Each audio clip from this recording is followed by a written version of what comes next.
What's going on, guys? So today we are doing the Banks cover, all right, for a 2500 Sierra. This is 2017. So we got that from Banks, as well as the Amsoil diff fluid. So this is the 4 quarts that it calls for, so shouldn't be an issue. We have everything we need, and Banks does a really good job of giving you everything you need. Some Loctite for the bolts and everything like that. So let's go ahead and this looks really nice. Nice solid cover. So let's go ahead and take all those bolts off and we'll drain the fluid. Alright guys, so we're underneath the truck. Luckily mine is lifted, so I have ass load of space. So these are 13s, so we'll go ahead and remove all of these after we drain. Plug right there. So just use normal ratchet. We'll take that off, then we'll break them loose with a 13 mil. Get all these off after it drains, and then we'll put everything back together. Alright, so as we have that draining, we'll go ahead and put the seal on the new cover. Alright, so here we got the new cover. This is the new seal that Banks does provide. So we'll go ahead and put this all in the grooves. If there's any slack, I've read some people have slack. We'll just make sure it gets all tucked in there. Then once we get this and once we let that drain, we'll go ahead and swap these out.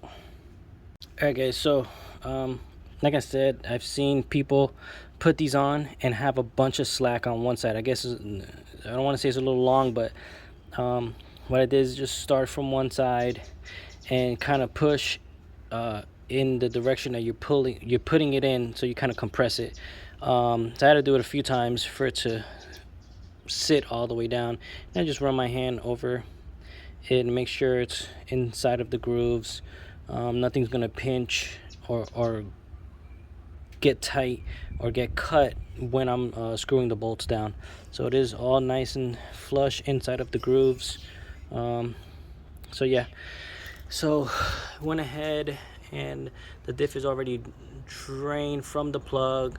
I'm going to start taking off all the 13 mils and then clean up, I guess, around the old seal around the transfer case with some sandpaper, or I'll see how much I need. I don't want to use any abrasive like pads or anything like that, so we'll see. Alright guys, so this is the drain plug. I went ahead and cleaned it off. You can see all this gook was on it, so go ahead and clean this off, reinstall it, and then we'll take the cover off. Alright guys, so we ended up taking the cover off. It does have a gasket, metal gasket. Is the old one. Everything's drained and cleaned this up a little bit. It does have like almost like a little lip. I'm just gonna go ahead and grab some sanding block and just kind of scuff that up a little so it has a good seal. But I am gonna put something in between here to protect everything. None of the little dust debris gets in there.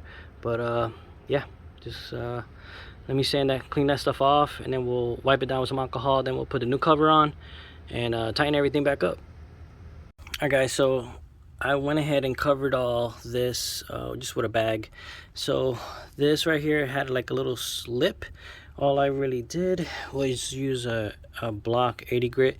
You know, I didn't take all of it off. As long as it's smooth and I don't feel like any kind of lip on it, it'll make a good seal. I mean, I've seen people use pressure grinders and air grinders and all that. I don't feel a lip at all. I mean, I did before, now I don't. So this will all seal good, and like I said, once you tighten everything up, it won't be an issue. So and the seal is inside of, it's not like this, like the factory one. The seal is inside of the grooves, so all that'll make a good contact, and it's around this area. So yeah, I'm gonna put everything back together, and then I cleaned up with some alcohol afterwards. So in case there was any residue from the sanding left behind, but not too bad, pretty straightforward. All right, One more thing, guys, the screws that the kit does come with are 10 millimeters. All right, the factory ones were 13s, these are 10s, and it does come with a tube of blue medium Loctite, if you can see that. But yeah, Banks pretty much does give you everything that you need to do the job. So I'll bring this over, take this bag off, and then see how it looks put on. All right, guys, so all I did was put 2 screws on, one here, one on this side. So once I put the bolt through the plate to just for these first 2, I did put thread lock on it after I put it through. These you obviously have to put it on before you put them through, but so far, yeah. And then we'll go ahead and tighten these down and put fluid. All right, guys, so this is the oil fill plug. Put a little bit of Teflon tape to put it back on. Put all the oil in the 4 quarts. It's so clear that I'm assuming it's good. I mean, like I said, it's the 4 quarts. This bolt up here is a 14 millimeter. Just as a FYI, I'll go ahead and tighten this down. But all these bolts around here, these are all 22 foot-pound. This is the last one I got to put on. I couldn't get to this bolt with the cable in the way. So yeah, I mean, tightened everything up, filled it, and show you guys what it looks like when it's all back 100% done. All right, guys, so it is all done. I said oil level, I tightened everything up. The top fill bolt just kind of hand tightened a little bit more. We didn't have any specs, but everything else, all the other bolts and everything, all these get 22 pounds. Yeah, it's all on. I ran out of the blue thread lock that Banks did provide, so I had to go grab some more. Just know that it is not enough, so there are quite a bit of bolts here. So yeah, I mean, hopefully we'll see how it runs, see how it goes. I did get the 4 quarts of Amsoil through Banks because everyone else was out of it. But yeah, hopefully this works good. You guys have any questions, let me know.